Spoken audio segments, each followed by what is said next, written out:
Okay, video number 2. So as we are talking, or as I am talking about ZBrush for coin design and sculpting, relief sculpting, what we really want to do is get into some relief sculpting. So we have our canvas open, wherever you've got that from, whether you've made it yourself, whether you're using mine. Clicking and dragging in empty space rotates the canvas. Shift, while rotating, will snap it to particular viewpoints. You can also use the little head up here to move stuff around. Frame will bring your canvas back to fill the screen. Move will move it around. There is a keyboard shortcut for that, but I can't remember what it is. Zoom 3D zooms in and out of your canvas. Rotates it, same as clicking on the blank space. The 3 different axes, buttons, X, Y, Z, excuse me, gives you freedom of rotation, which is a bit of a pain in the bum if you are trying to sculpt coins. So you want to click it on to rotate on Z axis. So although you have a freedom of movement, you are predominantly rotating around your sort of angle of view for sculpting. That's just a recap of what I said in the first vid. The other thing I forgot to mention is that you can change the UI on ZBrush. If you go into preferences, interface, UI, you can do all kinds of stuff.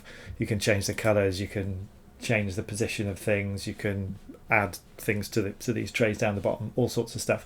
I would advise Googling that if you want to do it. My layout is pretty much the default. I don't think, other than changing the size of the buttons to give me a bit more sculpting space, I don't think I've changed anything at all. So you shouldn't come across anything on here that is wildly different from your own version of ZBrush.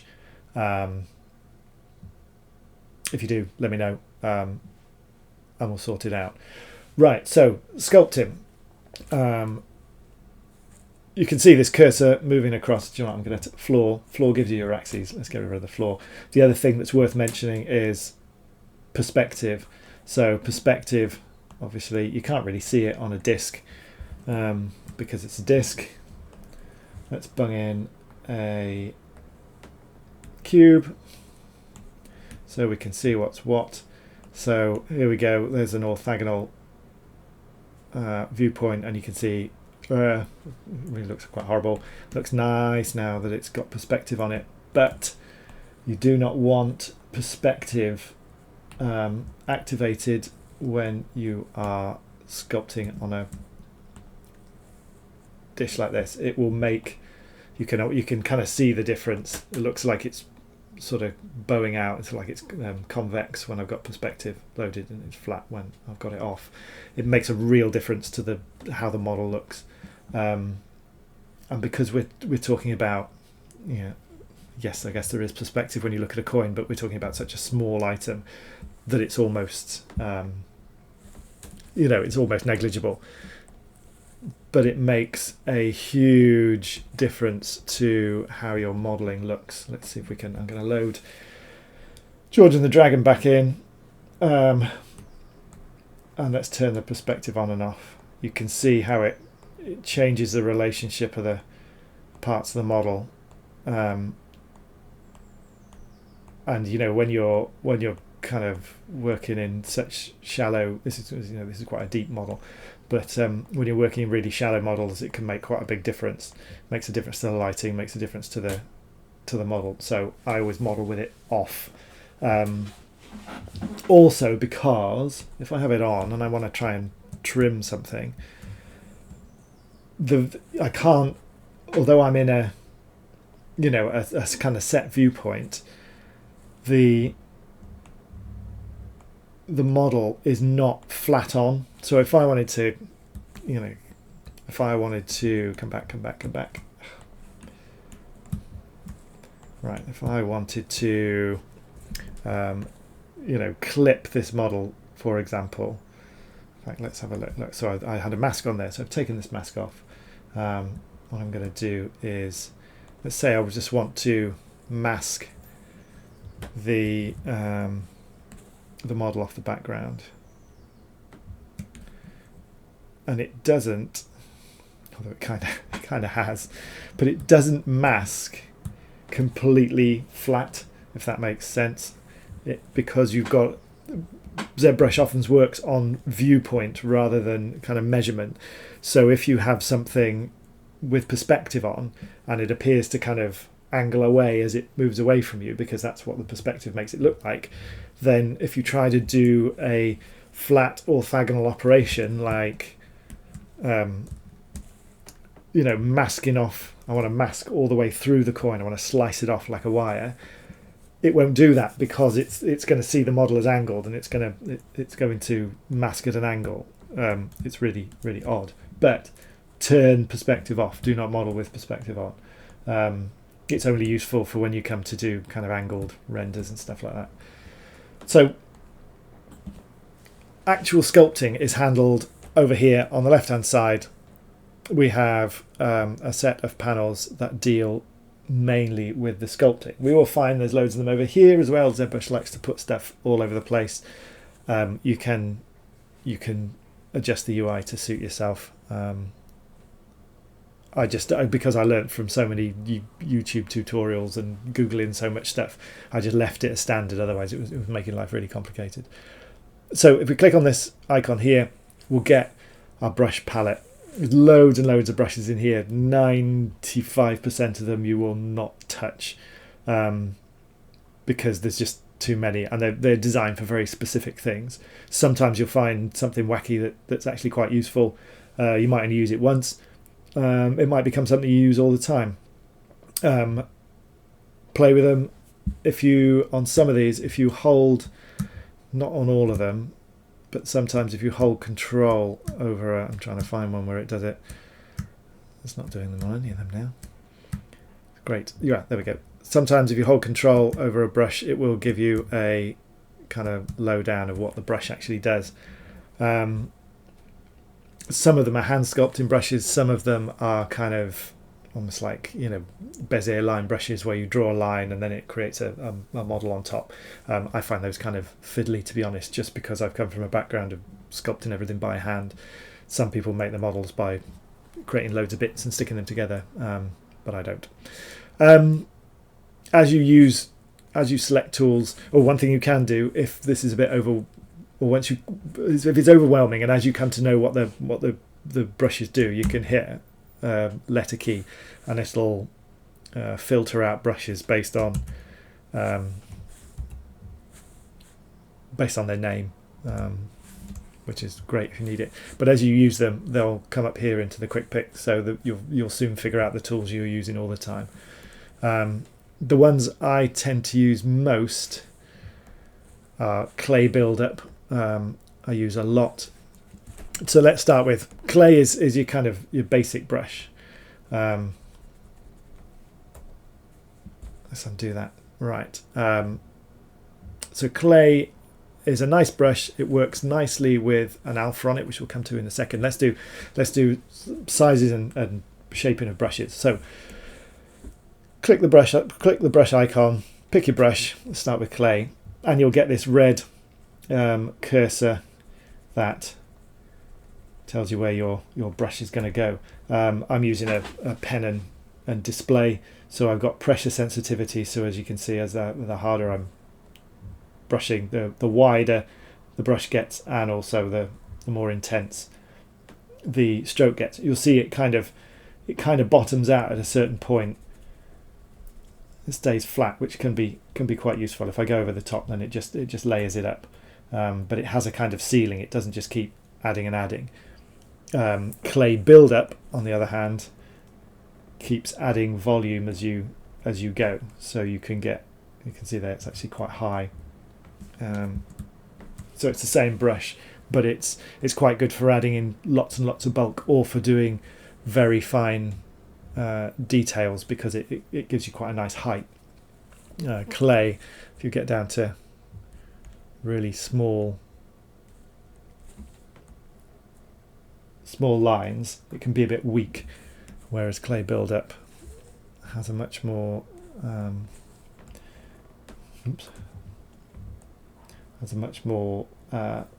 defined kind of height to it.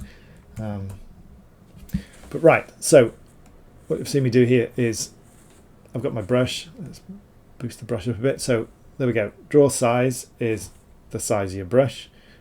Pretty basic stuff. Again, ZBrush does not work on any sort of measurement scale, so these numbers are in a sense arbitrary, which is really helpful.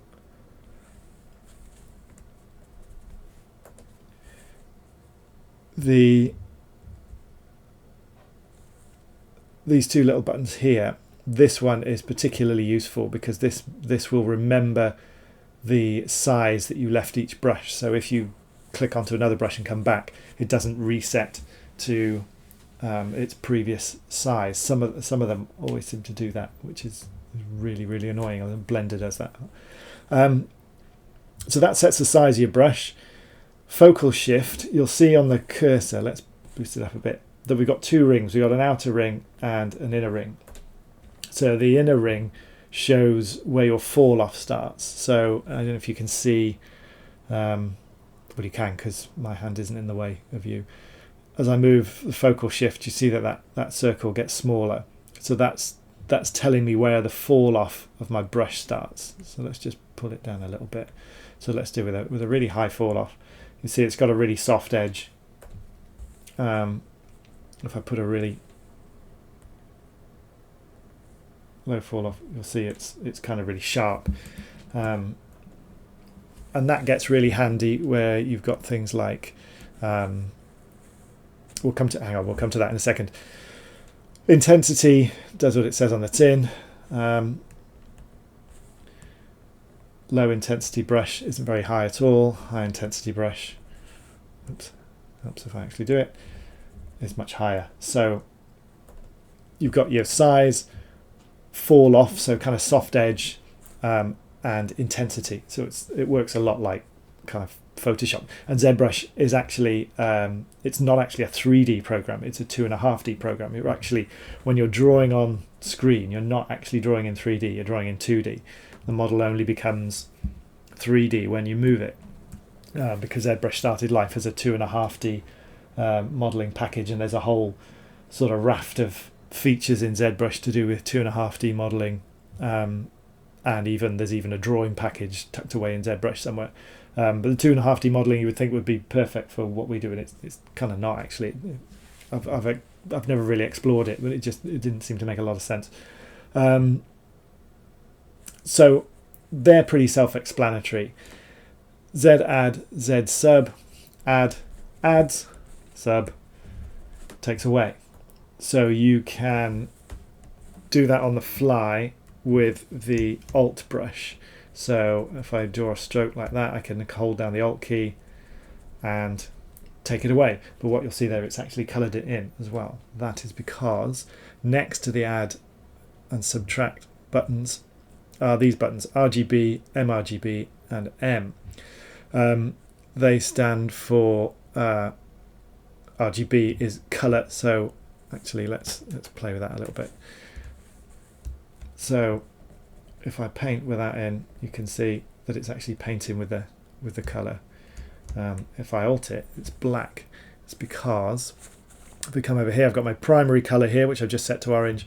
My secondary colour is black. So let's set that to red and see what happens. So now we've got orange as our primary, red as our secondary. Maybe useful, maybe not. But it's handy when you come to colour stuff in. So we can turn that off.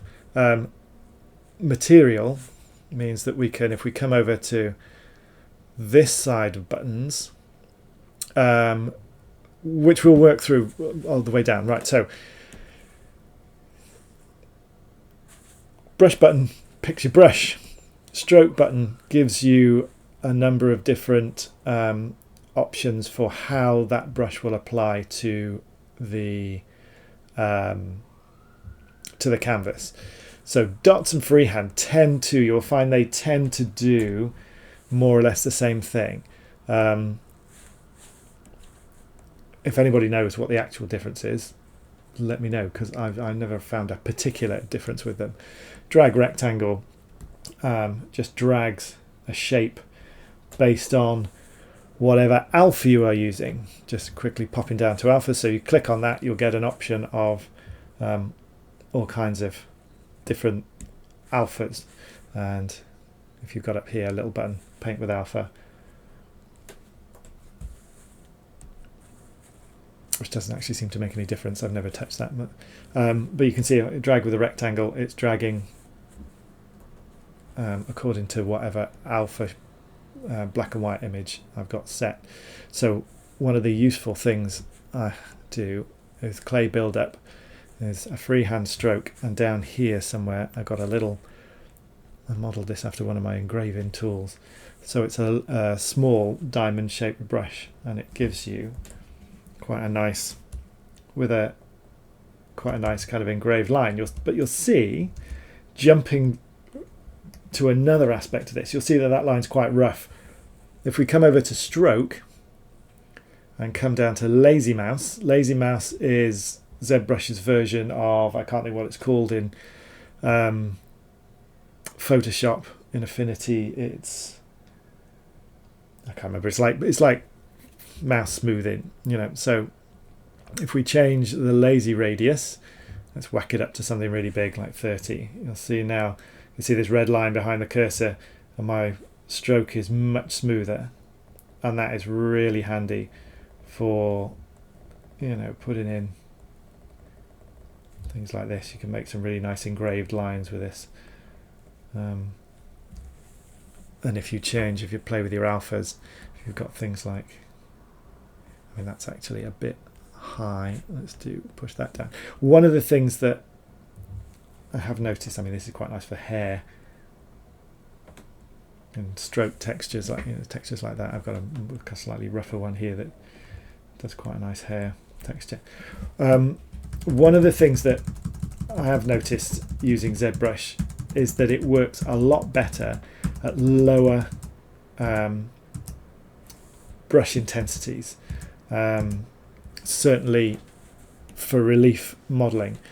So I tend to keep the intensity of my brushes really low. I find once you get up really high, everything starts to look a bit ugly, and you're often better placed to keep the strokes quite low and either scale the whole thing up or just kind of add on top of them as they go.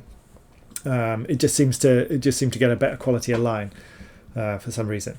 So lazy mouse in the stroke menu, you can turn on and off with this button, gives you that sort of mouse smoothing, which is really handy. But the other thing that's quite cool about it is you've got this thing called lazy step, which gives you changes the distance between instances of your alpha. So if I do, for example, let's push the lazy step right down, and let's push this up a little bit so we can see what we're doing. So you can see how it's too high now. Look, it's kind of got a bit ugly. That's much smoother. But you can see we've got this nice kind of smooth line, and the profile of that stroke is based on the alpha that I'm using.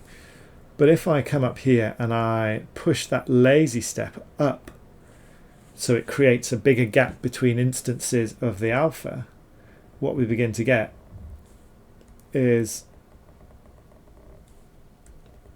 a series of isolated instances that give us all kinds of options in terms of pattern making. And one of the things that I did is I got sets of alphas that I make, you know, when you come across different jobs and you build alphas to do different things. So stuff like, where's it gone? Chainmail makes it's a bit small. Hang on. By setting the lazy step, it gives me a nice gap between instances of the alpha, and I can make some really nice chainmail textures with it. The other thing it's quite useful for, let's get rid of those, is where's it gone? Which one is it? Which one is it? It's that one, I think. And make these little columns, which are really handy when you're doing architecture. So they're like little little columns on the tops of, you know, Georgian buildings and stuff. Which brings us, I know this hops around so much, but that's ZBrush for you. Brings us to another aspect, which is constraining your stroke. So if you draw, you draw. There we go. If you start to draw, hold down Shift, you will get this green line that allows you to constrain your stroke to an angle, and it snaps to 45-degree increments. You can probably change that in the settings, I would imagine. So click down to draw, hold Shift, you get this line, pick your angle, let go of Shift, and it'll draw the line out.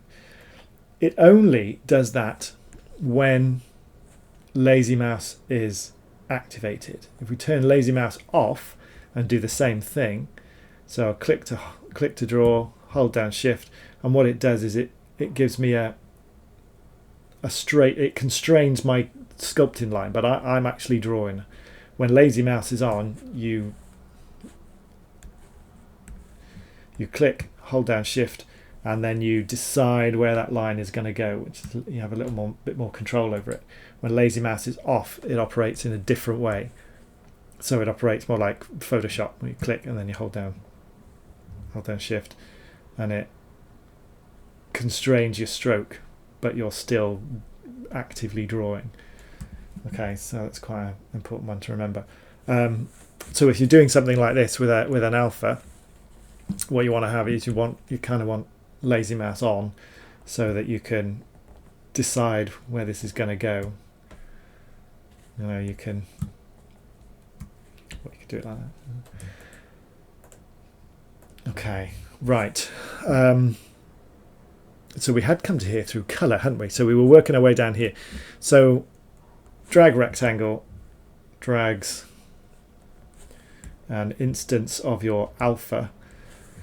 So what you can do is, if we take a square, so you can see there's just a square.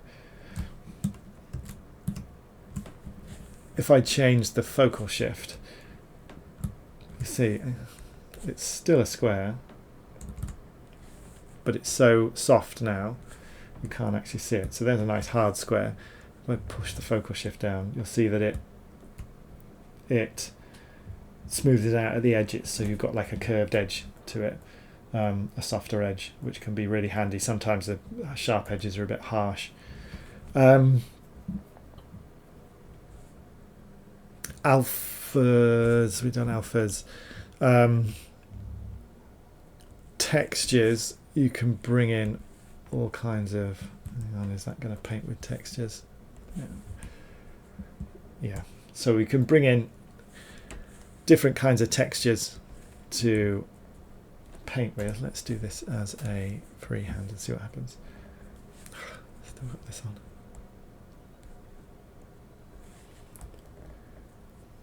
So this is more useful if you're illustrating rather than, you know, or modeling stuff for full 3D. I mean, we don't really color in relief, but it's handy to know.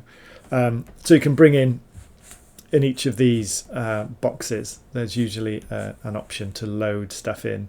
So you can load a brush if you buy one off a, you know, the brush community website or something. You can load it in. Alpha, you can import an alpha. Something you can do that's really useful with this is you can grab doc. So if you come to your alpha and grab doc, it will give you an alpha that is the model that's in front of you. And look, it's got a nice texture on it, which I do not want texture off. Just saving it. So there you go. So it's drawing it in color and material because I've got these selected. Where that is really useful is sometimes when you're sculpting, if you're working back and forth on stuff and your topology gets a bit clumsy or it gets a bit torn or broken and you can't quite get the detail into the model and you find things aren't, maybe aren't sculpting the way you want them to. It's a bit like, when you're sculpting in plaster and you get to a point where maybe you've got a hard bit in the plaster or a soft bit, or you've overworked it and you just can't seem to get the detail in. What you can do is frame your model, grab dock, then go to Lightbox, make a new canvas and pull the whole thing out again, and it seems to kind of smooth out. It sort of resets the topology a bit and smooths the whole thing over a little. It just makes it seems to give it a nicer quality. It's kind of I find it quite a useful way of kind of resetting halfway through a model if I've done a lot of groundwork and I just want to sort of go in with a nice fresh topology. There are options. Everybody's going, use blooming Dynamesh.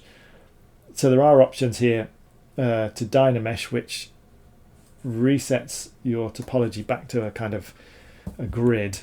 So if we, over here, you've got a little button called polyframe rather, and that allows you to see the topology of the model you've got. So this is pretty clean. It's a bit raggy around the edge, but this has been redrawn out, so it's pretty clean. But as you kind of sculpt in places, these lines start to get a bit janky and broken, and you might want to do something about that. So you can use Dynamesh to reset that topology, but we'll come back to that later. So material, so texture means you can draw with a kind of texture over the top of your model. Material gives you access to all these kind of different aspects. So look, so when I pick a material, you'll notice it's changed the whole model. Don't know why, it just does. So what you have to do before you can start to work in a different material is kind of set the one you've got. So this is my basic material with a basic kind of color, and I'm going to go up here to color, fill object, and it's filled it in my, let's get rid of that because that's pretty nasty. So let's go back to a kind of nice beige color, fill object, and it's colored the whole object in. Now if I pick a material, it won't color the full thing in, but as soon as I start to stroke, it'll give me that material. So it's quite nice if you want to do renders of stuff with gold plating things on it and what have you, or you can just kind of work with basic material. But you can change the color if it helps to have different colors on your model, like so, or maybe I have a green bit like that, so I can see what I'm doing. And then at the end of the whole thing, you can just go back to a kind of basic color, fill object, and it'll fill the whole thing in again. But we'll maybe have a little look at that later on. So ZBrush, because it doesn't, you don't have any real world gauge as to how excuse me, how deep your brush strokes are going to be. So the whole thing is really done by eye, which is fine. So it's kind of closer to hand sculpting than it is to CAD, because I don't know how deep that brush stroke is. I got no idea. It's only because I've been doing it for a while that I get a sense. I have a sense of how deep I want my brush strokes to go.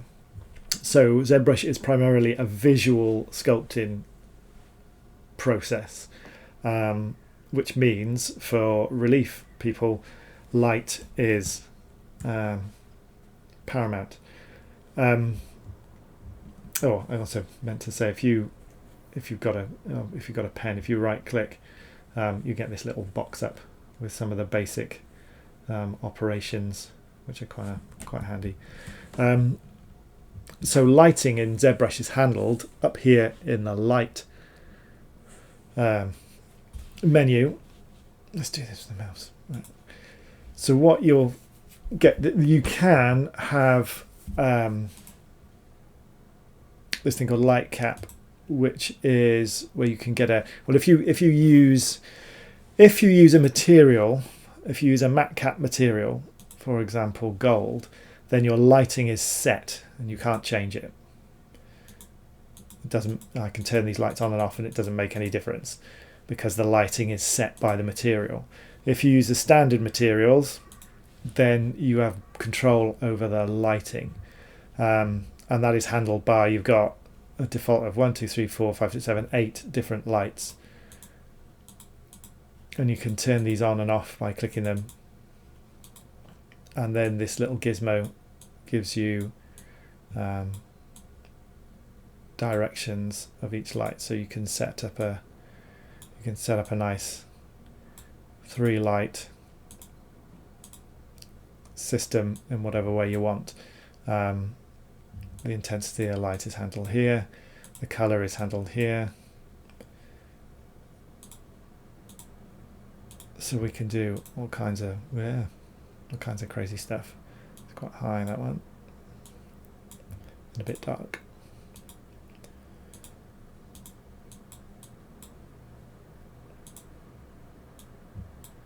Okay, ambient light gives you an overall level of lighting, ambient light. There we go. So you can arrange that to suit yourself, to suit how you work, depending on how you would, if you're a traditional model, you're probably modeling with light coming in from a particular direction, so you can reset that, do that. But it's really important because you have no measured indication of how high your model is. It's all visual, so it is a lot like modeling by hand. In terms of sculpting, so brushes to use. Clay is a kind of standard working brush. It works really nicely with different alphas. It's kind of geared to work with alphas. Clay build-up is really useful for small details, which, if we pop over here to the geometry box, you'll see you've got these subdivision levels. This tiny little gizmo here is really, really important. So you've got the canvas that I use has got 3 different subdivision levels. So at the bottom one, you'll see up here on the active points, 952,000. So that's how many polygons this model is now displaying, that I'm working with 952 polygons. But you see the total is 15 million. So if I come up to level 2, you'll see I'm now working with 3.8 million out of 15. And if I go to level 3, I'm working with 15 million. So this is like having soft plaster. So what I can do is I can very, very quickly fill in some bulk, like a first draft of a plaster. And if I hold down the shift key, I will get a little blue circle, and that's my smooth brush, and I can just soften that off, and you'll see it softens off really, really quickly. If I do the same thing at high resolution, you see it doesn't soften off nearly as much. It's like trying to work in hard plaster. If you're used to white and yellow plaster, 3 is like all yellow, 1 is like all white. So I tend to do all my bulking out at the first level, where it's really easy to go away.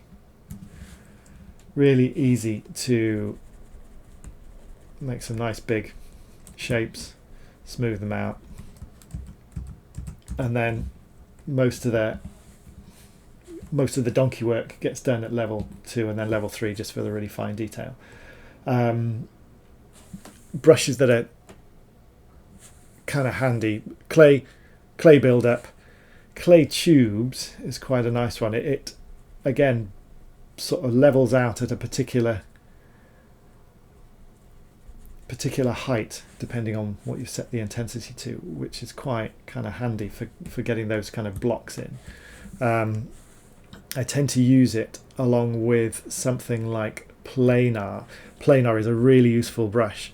Wherever you click to start your stroke, planar will trim anything above that to that level.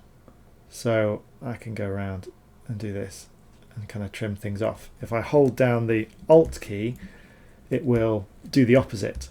So if I've got a high, so I'm going to hold down the Alt key, click on this high level, and it's then going to do it in blooming colour, of course it is. Right, turn that off.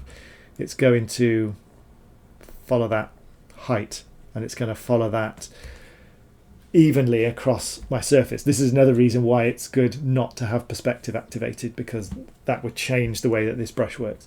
So what I can do, look, is it because the cape here is higher, it's ignoring it. So I can actually, if I feel that I've got a really nasty kind of wall around my model and I want to get rid of it, in fact I have that on this one, don't I? I can make a little sort of higher section, and then I can just go all the way around and take some of that excess material away. So it's really handy for setting levels and filling in gaps. What it's also quite good for is using another brush, which we'll do now. So let's say I have got a let's say we've got something like a shape like that, and it's a bit clumsy, and I want to define it a bit more. We'll come over to everybody's favourite brush, which is Dam Standard. Dam Standard creates a crease with a sort of beveled edge to it, a little bit like if you put a crease through clay and it kind of pushes the sides up. So it's quite a clay-like brush. It can be a little bit overzealous, so it works best with a fairly low intensity. But what it's quite handy for is you can draw around a shape, and what it does is kind of define the edge of it a bit, so it kind of pulls the material away from it, so you get a much more defined edge. So I could kind of go around this, where I've got a slight, jagginess here. I can go around this and I can sort of smooth it off. It's a bit like, it's kind of like a pinch brush. It just defines your edge a little bit. But what I've got now is this horrible little valley all the way around my model, which I don't want. So I can come back to planar, hold down Alt, and click on my background, and what it'll do is fill in that gap that I've made, but it tidies up the line that I've drawn. So I get the tidy line, but planar lets me get rid of the crevice that I've made around it. So it's really useful for sort of tightening up areas of the model, like around this tail. This is a bit, so I can kind of crease in there a little bit and say I want to smooth that out. I'm going to come in, ease that around, and of course if you put lazy mouse on, then you'll get much more control over it. Now come back to planar, Alt, and then I can fill that in, and it's given me a really nice really nice edge around that model, really defined edge. H-polish is another good one. H-polish needs to be used at a big radius, a very low intensity, and at the highest subdivision level, because what it does is you can actually see it working. It basically polishes the surface of your model, so it's really handy for smoothing out areas of texture. Or if you want something to, let's say I want that tail to kind of disappear into the background a little bit, I feel it's too high, so I'm going to just run over it with the polish brush, and it's going to smooth that back, and then I can pop back into planar and hold Alt and just fill in the gaps where it's kind of hit the background, and push the background down. So if you've got a very defined edge to the model and you want to kind of push that, like the edge of this cape, you want to push it back so that it's fading out more, you can use H polish to kind of polish over the edge, round it off, and then go in with planar to sort of fill the background back in where it's damaged the background. You can also do all of this through masking, of course. So we can hold down Control to use a mask. Now the mask brush works in exactly the same way as the other brushes. You've got a fall off, you've got a size. The intensity doesn't really, I don't know if it actually does anything. No, it doesn't. And then once you've masked something, obviously it won't draw where you've drawn the mask. If you hold down the mask brush, hold down Control to get your mask brush, and click and drag outside of the canvas, it'll just get rid of the whole mask.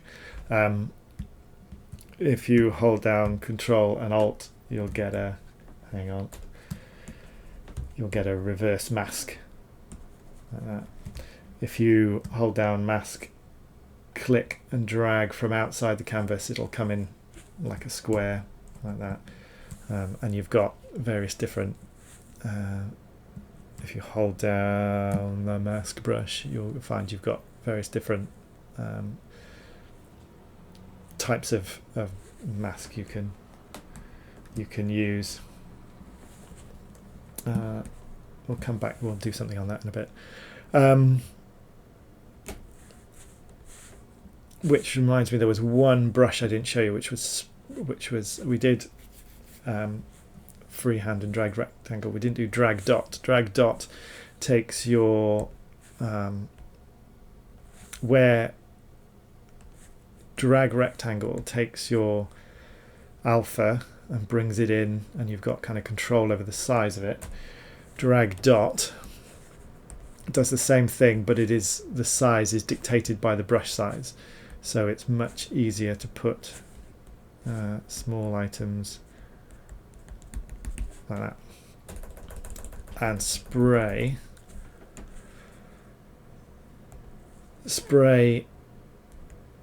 creates a random spray of your whatever alpha you choose, so that can be quite handy. With it takes something really small, you can use it to create rough textures, or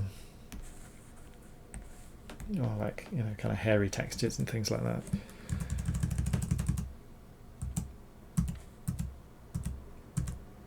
So to summarize, brush panel gives you access to your brushes. Stroke gives you access to the different types of stroke that you can use. Alpha gives you a number of different default alphas that you can apply to your brushes, different types of fall off. You'll probably find you're going to make some of these yourself. The alphas are all hidden in, where do the alphas hide? Where do the alphas hide? Alphas. So alphas are in Z data. I'll have a look and see where that is on the Mac. On Windows, it's in Program Files, Pixelogic, ZBrush, Z data. So you can take one of these out, the Photoshop files, edit it, rename it, save it back in there, and then it'll appear in your alpha panel. So I got a couple here that are, a little circle and a little triangle that are kind of replicate some of my old engraving tools. I got some oak leaves. I'm going to do so many blooming oak leaves, and they can just be sort of placed together to make random textures and patterns. Little bits of vine, stuff like that, just really handy things that you'll make as you go along, and you can load them all in so that they're there when you need them. you know, a scale. It's really handy to have something that makes a scale that you can then kind of click and pull and create, you know, kind of drag and scales and stuff like that. Brush intensity and size is handled over here. Add and subtract gives you, you know, additive or subtractive strokes, and that's handled by the Alt key. Masking is handled by the Control key. Oops, I don't want to do that.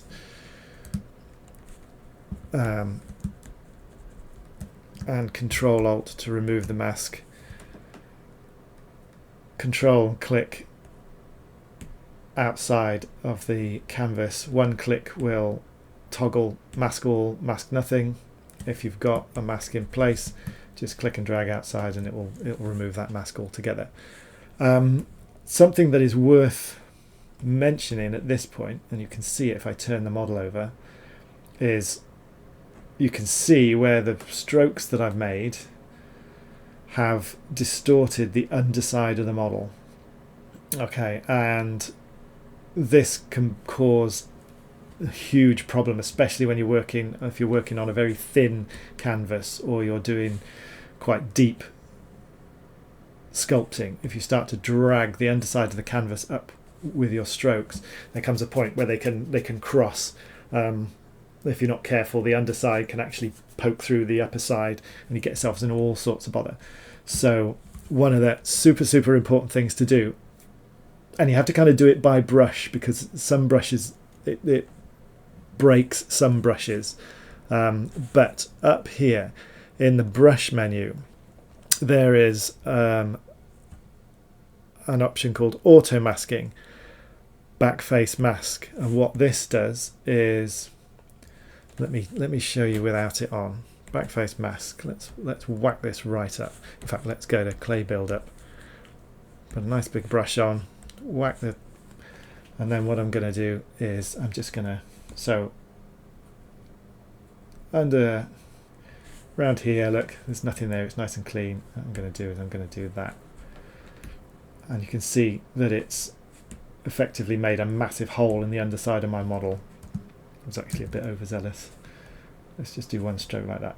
You can see what it's done.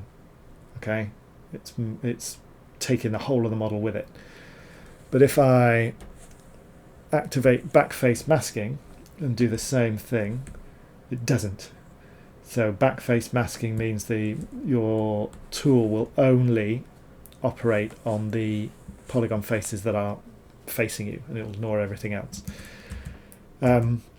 And that is really handy, especially when you come to try and separate your model from the background, where you slice it before you go and take it into Blender or ArtCam or whatever you're doing. If you find that you've landed yourself in this uncomfortable situation, the solution lies with our ever popular planar tool. So if we select the planar tool, we're going to brush, select back auto masking, backface mask, turn the model over, okay, hit Alt, and then use planar to fill in these gaps. And it'll suck the model back to a level and solve the problem for you. Otherwise, you'll find that when you separate your model from the background and you take it into Blender or wherever, you'll find that there's bits of model underneath it that can throw out or that cause all kinds of problems. Okay, so I think at the moment that's probably, I'm going to stop the video at this point because I'm starting to ramble, and we'll come back in with another one and look at some of the other stuff.